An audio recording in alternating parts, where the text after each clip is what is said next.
샬롬. 오늘 4월 마지막 주일입니다. 초여름 날씨를 방불케 하는 그러한 날들이 계속 이어지고 있습니다. 우리 각별히 일교차에 우리 컨디션 조절 우리 잘해 주셨으면 좋겠고요.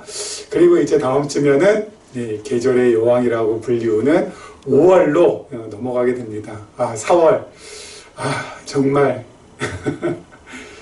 한 달은 너무 짧은 것 같습니다. 금방 이렇게 시간이 지나갑니다. 우리 다음 주일이 5월 5일. 물론 어린이날이기도 하지만 우리 다음 주일은 우리 기쁨의 교회가 시작한 지 딱 10주년이 되는 날이기도 합니다. 10년이라는 세월이 흘렀습니다. 누군가에는 이 10년이라는 이 기간이 아주 길게 느껴질 것이고, 또 누군가에게는 이 10년이라는 기간이 짧게 느껴질 것입니다. 그 짧게 느껴지는 누군가는 바로 접니다. 10년이라는 시간이 그렇게 길지 않습니다. 너무 짧게 느껴집니다. 남은 인생을 이 계시적인 관점에서 성경을 해석하고, 그리고 우리 목회에 적용하면서 한번 살아보리라. 그렇게 하나님께서 그런 마음을 주셔서 2014년에 우리 기쁨의 교회를 시작을 하게 되었는데, 참 이것저것 많이 안 하고 그야말로 이 계시적인 관점에서 성경을 해석하고 또 해석된 말씀을 가지고 이렇게 함께 나누고 하면서 지내온 것이 어느덧 금방 10년이 되었습니다. 정말 눈 깜짝할 사이에 이 10년이라는 시간이 흘러버리고 말았네요. 앞으로 10년도, 앞으로 또 다가오는 10년도 그렇게 눈 깜짝할 사이에 지나갈 것 같습니다. 언젠가 제가 말씀 한번 드렸죠. 제 마음에 소망이 있는데 그 소망이 바로 뭐냐면은 돈을 많이 버는 것도 아니고 엄청나게 제 이름을 갖다가 많은 사람들한테 알리는 것도 아니고, 다른 것이 아닌 정말 창세기부터 요한계시록까지 하나님의 말씀을 계시적인 관점에서 한번 성경 전체를 강론하고 싶다. 이게 저의 정말 꿈이었는데 20년이라는 시간을 딱 지나고 나서 보니까 하나님께서 과연 이 꿈을 제가 이 땅에 머무는 동안 이루게 해 주실까? 라는 생각을 다시 한번 하게 됩니다. 왜냐하면 시간이 너무 짧아요. 시간이 너무 짧습니다. 그렇기 때문에 하나님께서 어떻게 이끌어 가실지는 모르겠지만, 아무튼 이 목숨 다하는 데까지 하나님의 말씀을 붙들고 함께 말씀을 나누며 그렇게 가도록 하겠습니다. 그래서 우리 이번 주 그리고 다음 주는 하나님 창세기 말씀 들어가기 전에 우리가 지난 10년 동안 해왔던 계시적인 관점에서 성경을 해석하는 것, 그리고 우리 기존의 관점에서 우리 성경을 해석하는 것, 무엇이 어떤 차이가 있는지에 대해서 한번 이렇게 살펴보고 우리 창세기 본문 안으로 들어갔으면 좋겠습니다. 그래서 오늘은요, 우리 계시적인 관점과 우리 기존의 관점의 차이가 몇 가지가, 저는 몇 가지라고 하지만 그걸 갖다가 세부적으로 나누면 수십 가지, 수백 가지, 수천 가지로도 나눌 수 있지 않을까라는 생각이 드는데, 크게 듬성듬성 그렇게 나누어서 한번 이 시간과 그리고 우리 다음 시간까지 한번 살펴보도록 하겠습니다. 죄송합니다. 우리 계시적인 관점과 그리고 기존의 관점과의 관점에서 성경을 보는 것에 있어서 가장 큰 차이는 다른 것이 아니라 그게 이제 성경관이거든요. 성경을 어떻게 볼 것인가. 성경관에 있어서 가장 큰 차이가 있습니다. 우리는 계시적인 관점에서 성경을 어떻게 볼 것인가 했을 때, 우리는 성경을 하나님의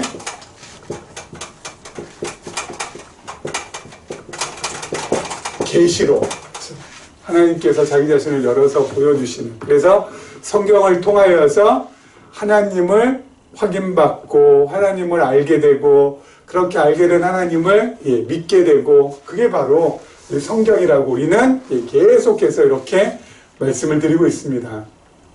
그렇죠. 그래서 여러분, 성경은 하나님의 계시로 우리가 보게 되니까 성경 창세부터 계시록까지도 어때요? 계시라는 이 하나의 주제를 가지고 수미일관되게 정말 논리적으로 어때요? 정리를 할 수가 있게 되었다는 것이죠. 그래서 우리는 성경, 그러면 창세부터 계시록까지 어떻습니까? 그건 하나님의 계시고, 구약은 성부 하나님, 신약에서 사복음서는 성자 하나님, 그리고 사도행전부터 계시록까지는 성령 하나님을 계시하는, 이렇게 삼일체 하나님을 계시하는 성경으로서 우리가 성경을 보게 된다는 것이죠.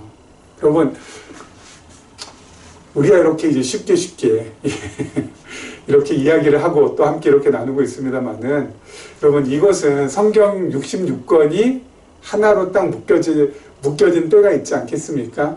성경 66권이 한 권의 책으로 딱 묶여진 이후에 정말 수많은 성경학자들이 이 성경 전체의 통일성이 무엇인가, 성경 전체를 관통하고 있는 이 논리가 도대체 무엇인가, 성경의 수미일관된 논리라는 것이 도대체 무엇인가, 그야말로 이루 헤아릴 수 없는 성경학자들이 머리 싸매고 어때요? 연구하고 밤잠 못 자고 또 연구하고 했는데도 밝혀내지를 못했습니다. 참. 그렇게 많은 학자들이. 참. 그리고 나서 대략 결론 지은 것이 뭐냐면은, 성경은 물론 통일성도 있지만, 근데 그 통일성에 대해서는 구체적으로 밝히지 못했죠. 물론 통일성이 있지만은 성경은 또한 특징이 다양성이라는 것이다. 그렇죠? 성경의 통일성을 찾다 어때요? 이걸 갖다 통일성을 찾다 못 찾으니까 이것을 조금 더 강조하게 됐습니다. 여러분, 성경은 다양한 인물도 나오고요, 그리고 또 다양한 사건도 나오고요, 다양한 배경도 있고요. 그렇기 때문에 성경은 다양하다. 버라이어티하다. 예. 그래서 이 다양한 것을 강조하다 보니까 어떻게 됐습니까? 부분, 파편, 토막. 그렇게밖에 볼 수 없잖아요. 다양하니까. 다양하니까. 그래서 여러분, 이렇게 부분, 파편, 토막 성경을 보게 되니까 그 성경은 어떻게 됩니까? 코에 걸면 코걸이, 귀에 걸면 귀걸이. 그래서 성경이 말하고자 하는 본래의 뜻에서 완전히 벗어나게 되는, 그래서 성경이 원래 말하고자 하는 것을 왜곡하게 되는, 곡해하게 되는, 오해하게 되는, 착각하게 되는, 그래서 지금 여기까지 오게 된 것이죠. 근데 우리는 어때요? 이거죠, 이거. 이게 아니라 이쪽이라는 거죠. 성경은 하나님의 계시라는 하나의 주제를 가지고, 창세부터 요한계시록 마지막 장 마지막 절까지 하나의 일관된 논리로 성경은 관통하고 있는 책이다. 1000년이 넘는 기간 동안에 기록되어지고, 수십 명의 사람들이, 배경도 다르고 환경도 다르고 학력도 다르고 경험도 다른 사람들이 시대마다 다 다르게 기록되었지만, 그럼에도 불구하고 이게 한 권의 책으로 딱 묶어놓으니까 하나님의 계시라는 이 하나의 주제를 가지고 일관되게 기록되어져 있더라. 고로 하나님의 말씀이다 라고 우리는 주장하는 것이죠. 멋있지 않습니까? 예? 우리 성경과는 그래서 아주 분명하고 뚜렷하고 명확합니다. 그리고 또 하나, 기존의 관점하고 차이가 나는 것. 또 하나, 두 번째는 바로 다른 것이 아니라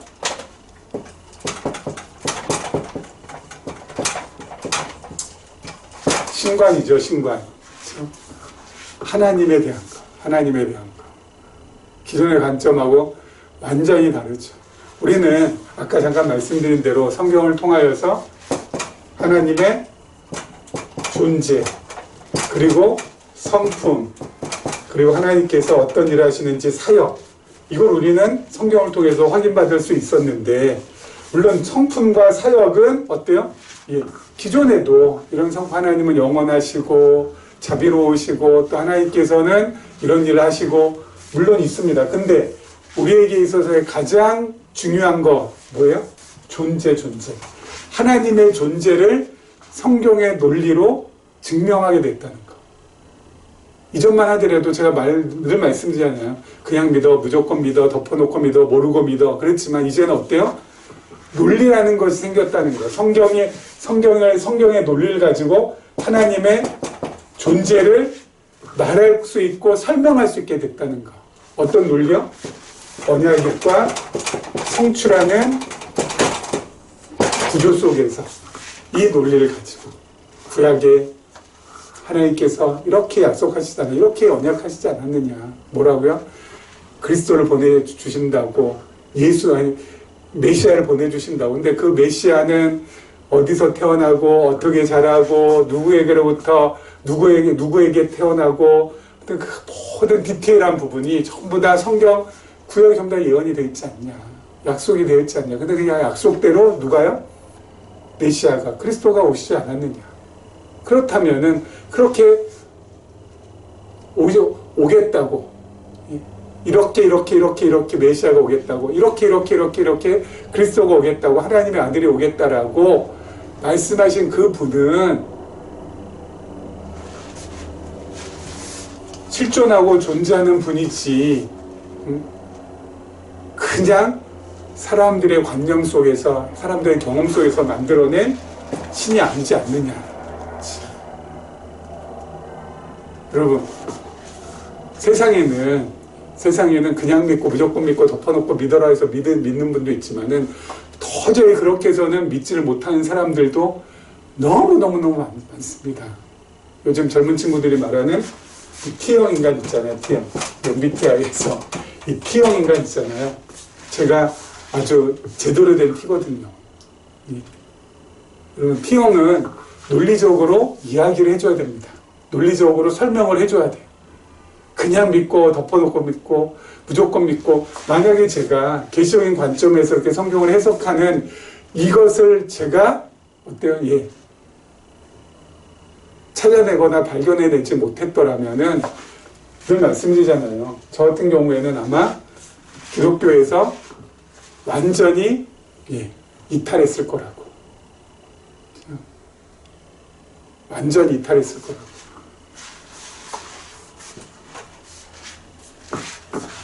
설명해 줄 수 있는 근거가 생겼잖아요. 논리적으로 이야기해 줄 수 있는 근거가 생겼잖아요. 여러분, 이게 저에게 있어서는 너무 감사한 일이에요. 이래서 이렇게 돼서 이렇다라고. 그렇죠? 하나씩, 두 개씩, 세 개씩 차근. 그렇죠? 하나님의 존재. 이 부분. 이제는 이야기해 줄 수 있다는 거. 또 신간에서 또 한 가지 또 중요한 포인트가 있었죠. 바로 뭐냐면은 하나님의 주권. 그렇죠? 하나님의 주권과 인간의 자유의지. 이것도 난제 중에 난제, 풀리지 않는 거였지만은 계시적 관점에서 하나님의 주권과 인간의 자유의지, 이 부분이 어때요? 아주 명확하게 또 풀 수가 있었죠. 이건 뭐 성경 공부 2단계에서도 제가 구체적으로 설명을 해드린 바 있습니다. 여러분, 기존에는 과거가 아니라 지금도 있으니까, 기존에는 하나님께서 70 하시고 우리는 30 한다. 또는 하나님 50 하고 우리도 50 한다. 하나님 30 하시고 우리는 70 한다. 이거는 뭐 완전히 대중 없습니다. 어쩔 때는 하나님께서 더 많이 일하시고 우리는 적게 일하고, 어쩔 때는 우리 더 많이 일해야 되고 하나님 조금 일하셔야 되고, 아니다, 하나님도 이만큼 하시고 우리도 이만큼 해야 된다. 동등하게. 그래서 어쩔 때는 이쪽으로 갔다가 하나님의 주권 쪽으로 갔다가, 어쩔 때는 똑같았다가 어쩔 때는 이쪽으로 갔다가, 그때 상황에 따라서, 여건에 따라서 어쩔 땐 하나님의 주권에 대해서 이야기했다가, 어쩔 땐 인간의 자유의지 쪽으로 이야기했다가, 그래서 이렇게 저렇게 갈팡질팡 그렇게 이야기했던 것이 우리는 어때요? 명백하게 어떻게 됐어요? 우리는 하나님의 주권 100 빵 0 하나님께서 하신다 전부 다.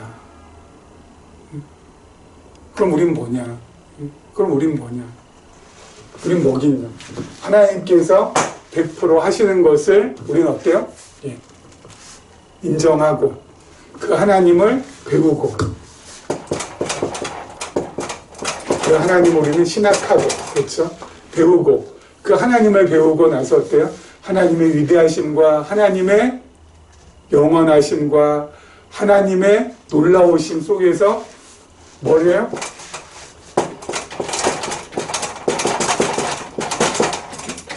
인간을 배우는 겁니다. 인간을. 그렇죠. 내가 얼마나 무능한지, 내가 얼마나 무책임한지, 내가 얼마나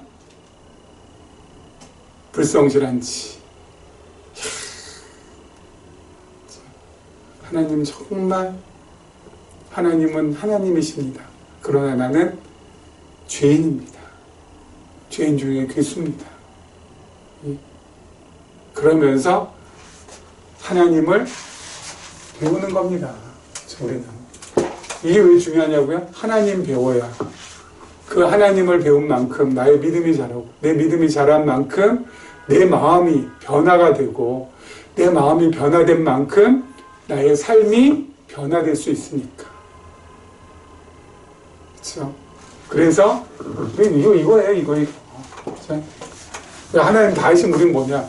하나님 다 하시는 것을 배우라니까요. 예? 뭐긴 뭐예요? 하나님 배우는 영원한 제자, 영원한 학생. 그렇죠? 하나님 배우는 영원한 학생이죠. 뭐예요? 그럴 때라야 어떻습니까? 예. 우리의 삶도 조금씩 우리의 마음도 조금씩 바뀌기 시작해서 이 땅에서 살아가는 동안에 그 하나님으로 인하여서 감사할 수 있고, 그 하나님으로 인하여서 기뻐할 수 있고, 그 하나님으로 인하여서 내 마음이 충만할 수가 있게 되는 것이죠. 그러면 기존의 관점과 기적 관점에서의 그 차이가 이렇다라는 것, 여러분들 꼭 기억하시고, 기억하면서 하나님 앞에 감사도 드리시면서 지내시길 원합니다. 자, 우리 창세기 본문으로 한번 들어볼까요? 창세기 본문 우리 21절, 우리 지난 시간에 이어서요 우리 보도록 하겠습니다. 21절, 그 예물은 그의 앞서 보내고 그는 무리 가운데서 밤을 지내다가 밤에 일어나 두 아내와 두 여종과 11아들을 인도하여 야복 나루를 건널세. 그들을 인도하여 시내를 건너가게 하며 그의 소유도 건너가게 하고, 야곱은 홀로 남았더니 어떤 사람이 날이 새도록 야곱과 씨름하다가 자기가 야곱을 이기지 못함을 보고 그가 야곱의 허벅지 관절을 치매 야곱의 허벅지 관절이 그 사람과 씨름할 때에 어긋났더라. 그가 이르되 날이 새려하니 나로 가게 하라. 야곱이 이르되 당신이 내게 축복하지 아니하면 가게 하지 아니하겠나이다. 자, 이제 야곱이 홀로 남게 됩니다. 홀로 남게 돼요. 모든 걸 전부 다 이제 먼저 다 이 야복나루 전부 다 건너고, 재산도, 그리고 자녀도, 하인들도, 아내들도 다 건너보내고 혼자 남게 됩니다. 여러분, 내 주변에 많은 사람이 있고 내 주변에 내 혈육이 많이 있는 것 같아도 결국 인생은 뭐예요? 혼자입니다. 혼자. 인생 혼자예요. 혼자. 근데 야곱은 지금 어떤 문제가 있습니까? 죽느냐 사느냐, 형한테 죽임당하느냐 또는 형에게서 살게 되느냐, 이 문제, 죽느냐 사느냐, 이 문제를 가지고 있어요. 여러분, 많은 사람들이 내 주변에 좋은 관계를 이루어서 인적 네트워크를 갖다가 견고하게 하고 단단히 하고, 그리고 어때요? 재산도 많이 모아서 이 넉넉하게 그렇게 가지고 있으면 내가 어떤 문제를 맞닥뜨릴 때 요긴하게 그 문제를 풀 수 있으리라. 그래서 어때요? 많은 사람들하고 관계도 맺고, 그리고 재산도 열심히 일해서 쌓아놓고 그런 거 아니겠습니까?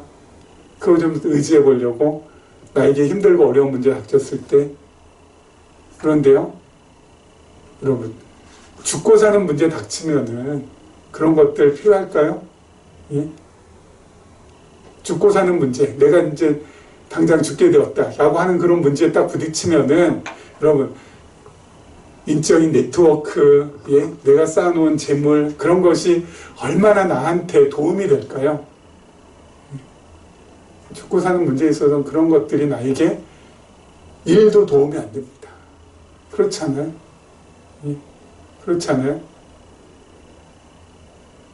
죽고 사는 문제에게 내가 죽느냐 사느냐 지금 이 판에 쌓아놓은 재물이 뭐 얼마나 많은지는 몰라도 그것이 나를 살려줄 수 있는 거 아니고, 그리고 내가 맺어놓은 그 수많은 관계들이, 그 인간관계들이 어때요? 나를 죽음에서부터 건져낼 수 있는 거 아니지 않습니까? 야곱도 그래요. 결국 혼자예요. 혼자. 우리도 마찬가지입니다. 결국 홀로 남을 겁니다. 그 어느 것으로부터 도움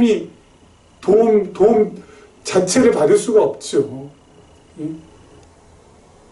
그러면 그 도움은 어디서부터 올까요? 위로부터 옵니다. 위로부터. 특히 죽고 사는 문제에 있어서는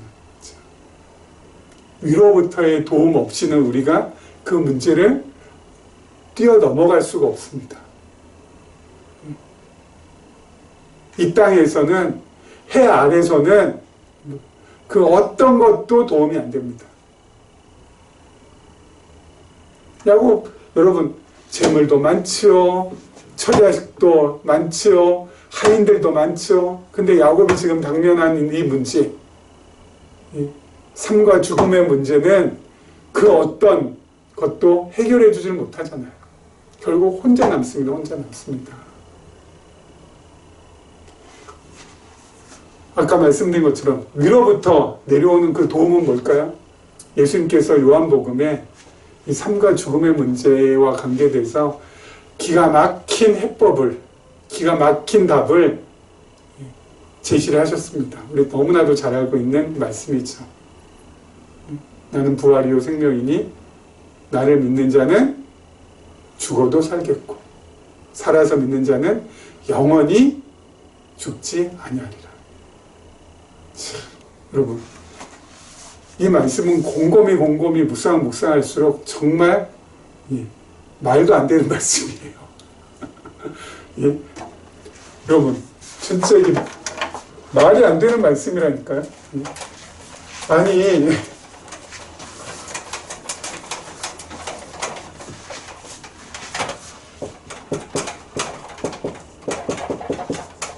죽어도 살겠고, 여러분, 죽으면 죽는 거고 살면 사는 것이지 죽어도 살겠고가 과연 무슨 뜻인가요, 이게? 죽으면 죽는 것이고 살면 사는 것이지 이게 어떻게 이게 이어질 수가 있냐고요. 죽어도 살겠고, 영원히 죽지 않는다, 영원히 산다는 거지. 도대체 이거 뭔 뜻일까? 이거 너무너무 근데 중요한 말씀이에요. 여러분, 시간 세계 속에서는 죽어도 살겠고, 야, 죽었는데 살아?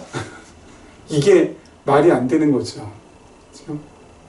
이게 말이 안 되는 거죠. 그런데 영원 세계에서는 이게 너무나도 잘 말이 되는 겁니다. 여러분, 우리 계시적인 관점에서 정말 또 이거 한 가지 또 가장 큰 차이. 영혼의 문제를, 영혼이라는 이 개념을 어때 계시적인 관점에서는 파악을 할 수 있고, 기존의 관점에서는 영혼이라는 이 개념을 아직 파악하지 못했다는 거죠. 영원, 그럼 그걸 갖다 그냥 시간이 무한대로 있는 것, 그 정도로만 여기는데, 여러분, 영원이라는 것은 시간이 무한대로만 있는 것, 이것은 철학에서 말하는, 세상 학문에서 말하는 영혼에 대한 개념이지 성경에서 말하는 영혼에 대한 개념은 아닙니다. 성경은 뭐라고 했습니까? 영혼이라는 것은 시간, 공간, 그리고 형상, 형태죠. 형태를 초월하지만 또 내재하는 것이기도 합니다. 그리고 시간, 공간, 형태, 시공형이라고 하죠. 영혼이라는 건. 이걸 갖다가 뛰어넘지만은 그것만 있는 것이 아니라 또 어때요? 내재하는 것이기도 합니다. 우리 안에. 그렇죠? 영혼이라는 것은. 자, 그래서 좀 쉽게 설명드릴게요. 영원 세계 속에서의 시간은 어때요? 하루가 1000년이고 1000년이 하루입니다. 우리에게는 하루인데 영원 세계에서는 1000년일 수 있고, 영원 세계에서는 1000년인데 우리에게는 하루일 수 있고. 그렇죠? 이 시간 개념이 바로, 공간은 바로 뭐예요? 여기가 저기고 저기가 여기고. 그래서 예수님께서는 어때요? 부활하신 이후에, 부활하신 것은 바로 뭐예요? 이 영원한 이 몸이 되신 거잖아요. 그 영원한 몸을 가지시고 공간을 갖다가 어때요? 제약 없이 다니세요. 문이 잠겼는데도 돌아와 계시고, 문 따고 들어오는 게 아니라 문이 잠겼는데도 돌아와 계시고, 그렇지 않습니까? 그리고 형태는 바로 뭐예요? 엠마오로 가는 두 제자가 예수님께서 이제 동행하셨는데 결국 예수님인 줄 모르고 있다가 이제 그들의 눈이 밝게 돼서 예수님께서 자신이 메시아이신 것을, 예수가 그리스도라는 것을 말씀을 통하여서 증거하신 다음에 이들의 눈이 딱 밝아졌는데 예수님이 보여요, 안 보여? 안 보여요. 영원 세계 속에서의 형태라는 것, 형상이라는 것은 있다가도 없고 없다가도 있는 거라는 거죠. 그게 바로 영혼에 대한 개념이에요. 그러면 영원 세계 속에서는, 시간 세계에서는 죽음, 삶, 이게 분리가 되어 있잖아요. 그렇죠? 죽으면 죽는 것이고 살면 사는 거예요. 그렇죠? 죽는 거하고 사는 것은 이건 단절되고 분리되고 완전히 이것은 어때요? 분할되어 있는 것이지 이게 접점이라는 게 없잖아요. 그렇죠? 우리가 이제 저도 앞으로 얼마나 더 살지 모르겠지만 살다가 어때요? 숨을 거두게 되면 죽었잖아요. 그럼 그걸 죽으면 죽는 걸로 그냥 끝난 거잖아요. 그렇죠? 죽은 사람이잖아요. 그렇잖아요. 지금은 산 사람이지만 죽으면 죽은 사람이에요. 산 사람, 죽은 사람. 그렇죠? 이게 분리가 돼 있어요. 단절이 돼 있다고요. 그런데 영원 세계에서는 어때요? 이어져 있어요. 이게 하나로 이어져 있다고요. 죽는 것이 사는 것이고 사는 것이 죽는 것이고. 그래서 영원이 어때요? 영원 세계 속에서는 영원히 사는 것. 그렇죠? 이게 조금 좀 어려우시겠지만 그것이 바로 영원히 사는 것. 그렇죠? 그러니까 죽는 것도 없고 사는 것도 없고 뭐만 있어요? 영원한 것만 있는 거. 그러니까 그 영원한 것만 있는 그것을 시간 세계 속에서의 관념과 개념을 설명하려니까 죽어도 살겠고, 죽어도 살겠고, 그렇게밖에 설명이 안 되는 거라는 것이죠. 다시 말씀드려서 우리 한 사람 한 사람은 어때요?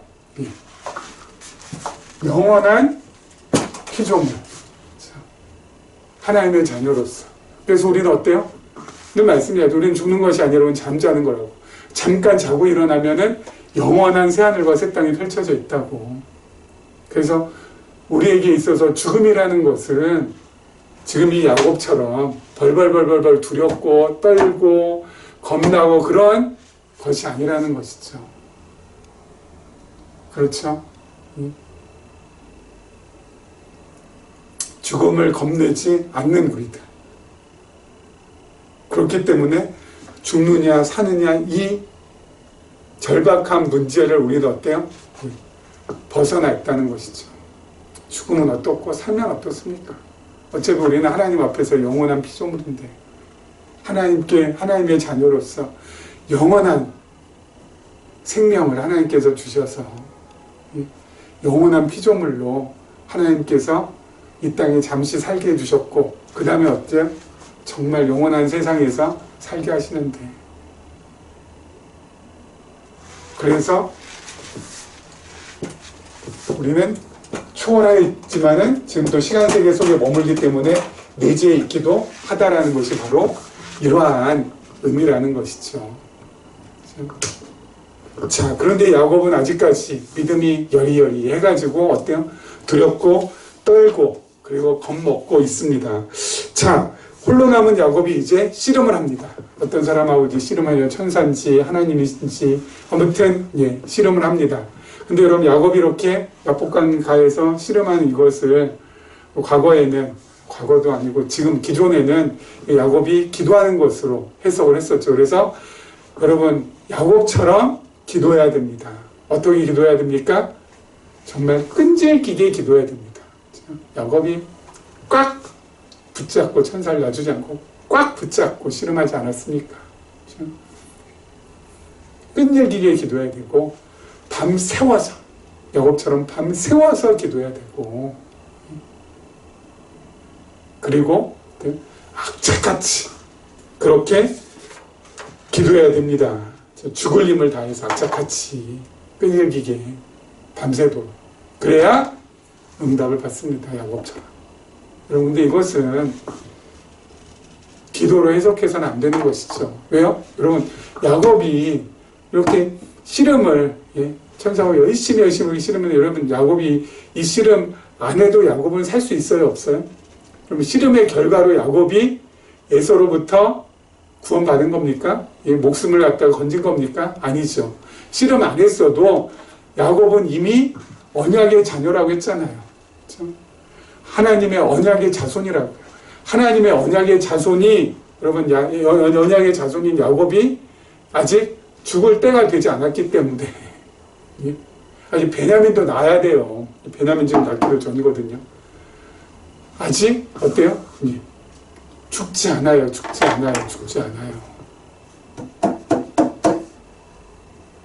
씨름했기 때문에 응답받아서 야곱이 산 것이 아니라는 것입니다. 그럼 도대체 이 씨름의 의미는 뭐냐? 도대체 이 씨름을 통해서 도대체 우리가 얻어야 될 교훈은 뭐냐? 가장 중요한 것이 있습니다. 바로 뭐냐면은 여러분 이 야곱의 이 씨름은 다른 것이 아니라 하나님께서 야곱을 꺾어 놓으시기 위한 방편이었다는 것. 그렇죠? 여러분 야곱은 그야말로 집념과 집착이 매우 강한 사람이고 그렇죠? 집념, 집착 매우 강하고 그 집념과 집착이 자신의 신념이 돼가지고 자신의 힘으로 자신의 능력으로 자신의 실력으로 자신의 운으로 살아보고자 발버둥 쳤던 사람입니다. 그렇죠? 그래서 하나님께서 그 야곱을 어때요? 그 신념도 그 집요한 집착도 그 집념도 다 꺾어 놓으시기 위하여서 씨름을 하게 하신 거라고요. 그래서 그 씨름도 지금 어떻게 됩니까? 야곱의 우리 옛날 성경 환도뼈를 쳤다고 했는데 지금 성경은 허벅지 관절을 어긋나게 했다. 여러분 허벅지 관절 요즘으로 말하고 이게 어딜까요? 아무튼 아무튼 이 허벅지 관절을 갖다가 어긋나게 했으니까 어떻게 될까요? 도저히 이제는 혼자서 마음대로 다니기는 매우 불편하겠죠. 지팡이를 짚든가 누군가의 도움을 받아야 되지 않겠습니까? 다시 말씀드려서 야곱은 스스로 살려고 발버둥 쳤지만 하나님께서 그 야곱을 꺾어 놓으심으로 어때요? 이제는 내 스스로는 살 수 없는 인생이다. 이것을 매일매일 이제는 장애를 안고 살아가면서 확인할 수밖에 없게 되지 않겠습니까? 그렇죠? 늘 이렇게 한쪽 다리가 장애가 와서 많이 불편한 그 다리를 볼 때마다 야, 이거 아니었구나. 내 스스로는 안 되는 거구나. 하나님께서 도와주셔야지만 가능한 거구나. 이거를 처절하게 느꼈을 거라고요. 하나님께서 이것을 야곱에게 알리시기 위하여서 씨름이라는 이 과정을 겪게 하셨다라는 것이죠. 그러니까 자꾸 나 의지하려는 그것을 누구를 의지하게끔? 하나님을 의지하게끔 그렇게 만들어 가신다는 것이죠. 자, 우리도 그렇습니다. 우리도 야곱은 어때요? 이 허벅지 관절을 하나님께서 어긋나게 해가지고 자꾸 그거 보면서 하나님을 의지하는 방편으로 삼았듯이 우리들도 한 사람에게 하나님께서 어때요? 그 흔적들 아마 두셨을 거예요. 어떤 사람은 좀 건강을 좀 시원찮게 하셔가지고 내가 건강하지 못할 때마다 참 내 스스로 살아갈 수 없는 거구나. 하나님께서 내 건강 주셔야지만 내가 가능한 거구나. 또 어떤 사람은 재물에 손실을 하나님께서 입혀가지고 내 힘으로는 정말 10원 한 장, 요즘 10원 한 장이 아니죠. 10원짜리 동전 하나도 모을 수 없는 그러한 존재구나. 그걸 또 깨닫게 하시고, 그렇죠? 각기 다른 방편으로 하나님께서 그렇게 이끌어 가십니다. 여러분, 근데 그것은 우리에게 어때요? 너무 유익한 거죠. 그렇죠? 그래서 늘 말씀드리잖아요. 남들보다 뭐가 부족하다, 남들보다 뭐가 없다. 여러분, 그러면서 자꾸 자기 자신을 어때요? 힘들게 하지 말라고. 남들보다 뭐가 없다, 남들보다 뭐가 부족하다. 이것은 뭐야? 하나님의 사인이에요, 사인. 어떤 사인? 그거 보면서 하나님께 향하고, 그거 보면서 하나님 의지하고, 그거 보면서 하나님께 더 가까이 가라는 사인으로, 표시로 우리가 여기면 됩니다. 남들보다 건강하지 못하면 그 건강이 하나님께로 가게 하려는 하나님께서 나에게 주신 사인, 표시고, 그렇죠? 재산이 부족하다 그러면 그 재산이 하나님께 가기 위한 사인이고, 자녀들이 속을 썩인다 그러면 자녀가 하나님께 가기 위한 사인인 것이고, 그렇죠? 야곱은 허벅지 관절이 어긋난 것이 하나님께 가기 위한 사인이 되는 것이고, 그렇죠? 자, 계속해서 우리 마지막 보도록 하겠습니다. 27절입니다. 그 사람이 그에게 이르되 내 이름이 무엇이냐? 그가 이르되 야곱이니이다. 그가 이르되 내 이름을 다시는 야곱이라 부를 것이 아니요 이스라엘이라 부를 것이니 이는 네가 하나님과 및 사람들과 겨루어 이겼음이니라. 야곱이 청하여 이르되 당신의 이름을 알려주소서. 그 사람이 이르되 어찌하여 내 이름을 묻느냐 하고 거기서 야곱에게 축복한지라. 그러므로 야곱이 그곳 이름을 브니엘이라 하였으니 그가 이르되 내가 하나님과 대면하여 보았으나 내 생명이 보존되었다 함이더라. 그가 브니엘을 지날 때에 해가 돋았고 그의 허벅다리로 말미암아 절었더라. 그 사람이 야곱의 허벅지 관절에 있는 둔부의 힘줄을 쳤으므로 이스라엘 사람들이 지금까지 허벅지 관절에 있는 둔부의 힘줄을 먹지 아니하더라. 자, 야곱의 이름을 몰라서 물었겠습니까? 그렇죠. 당연히 알았죠. 그런데 왜 물어봤을까요? 왜 물어봤을까요? 여러분, 야곱이란 이름의 뜻은 발뒤꿈치를 붙잡은 자라는 뜻도 있지만 또 다른 뜻은 뭐라고요? 속이다라는 뜻이 있습니다. 속이는 사람. 뭡니까? 속이는 사람? 사기꾼이라는 뜻입니다. 그러니까 야곱이란 이름 너 뭐냐? 그러니까 야곱입니다라고 대답한 건 뭐예요? 내 실체는 바로 사기꾼입니다. 약탈자입니다. 나는 스스로의 힘과 스스로의 두뇌 가지고 아둥바둥 살려고 애쓰는 죄인입니다. 이거거든요. 야곱이란 이름 다시 한번 확인시켜 주는 거죠. 그리고 나서 이름을 바꿔줍니다. 뭘로? 이스라엘로. 여러분, 성경에서 하나님께서 이름을 바꿔준다는 것은 그 바뀐 이름대로 살게 해주시겠다라는 뜻을 포함하고 있습니다. 그래서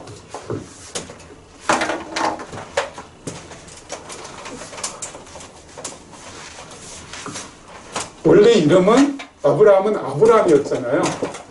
아브라함은 무슨 뜻입니까? 존귀한 아버지, 귀한 아버지라는 뜻인데 아브라함으로 바꿔줬습니다. 하나님께서. 아브라함은 뭐예요? 열국의 아버지, 많은 나라의 아버지. 결국 아브라함을 하나님께서 많은 민족의, 많은 열국의 아버지로 만들어 주셨죠. 여러분, 신약 성경에도 여러분 시몬이 나오잖아요. 예수님께서 시몬이라는 이름은 응답하다라는 뜻입니다. 그 시몬이라는 이름을 뭘로 바꿔주셨어요? 베드로라는 이름으로 바꿔주셨잖아요. 베드로는 무슨 뜻이에요? 반석. 그래서 여러분, 베드로가 진짜 베드로가 됐잖아요.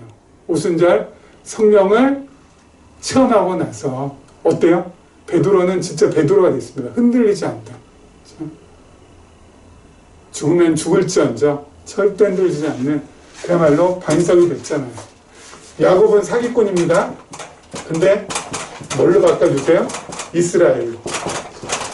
이스라엘이라는 뜻은 바로 뭡니까? 하나님과 겨루어 이기었다라는 뜻입니다. 하나님과 겨루어 이겼다. 여러분, 하나님과 겨루어 이겼다. 그러면은 야곱을 이스라엘로 이름 바꿔줬으니까 이 야곱은 평생 하나님과 겨루어서 이기면서 살 수 있네? 살게 해주시겠다는 것인가?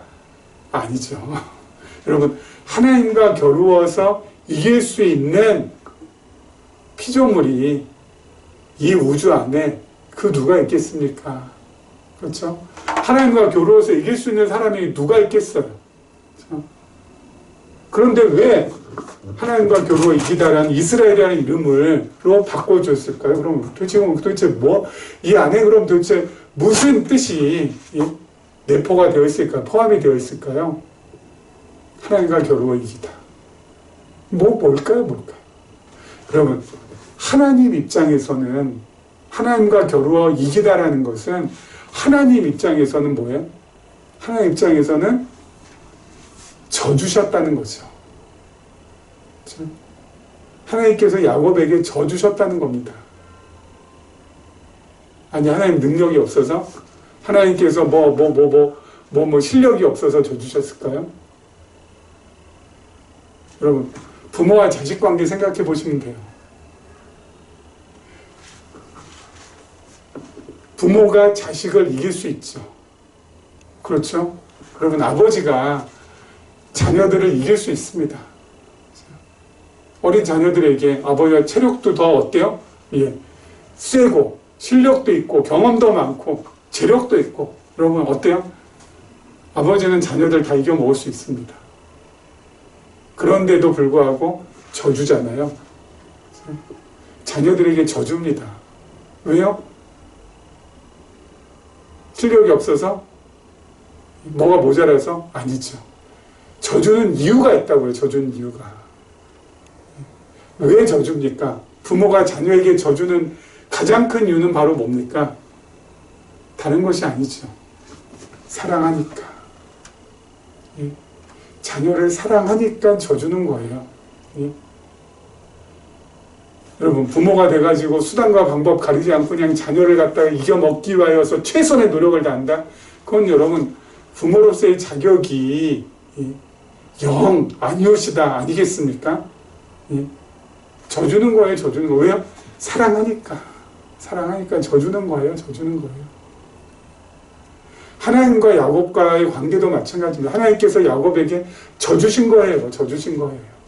하나님과 겨루어 이김이라고 해서 야곱은 하나님하고 겨루어서 이긴 최초의 사람이야, 하나님을 이겨먹은 사람이야, 그게 아니라 하나님께서 져주신 거예요. 왜요? 야곱을 사랑하니까.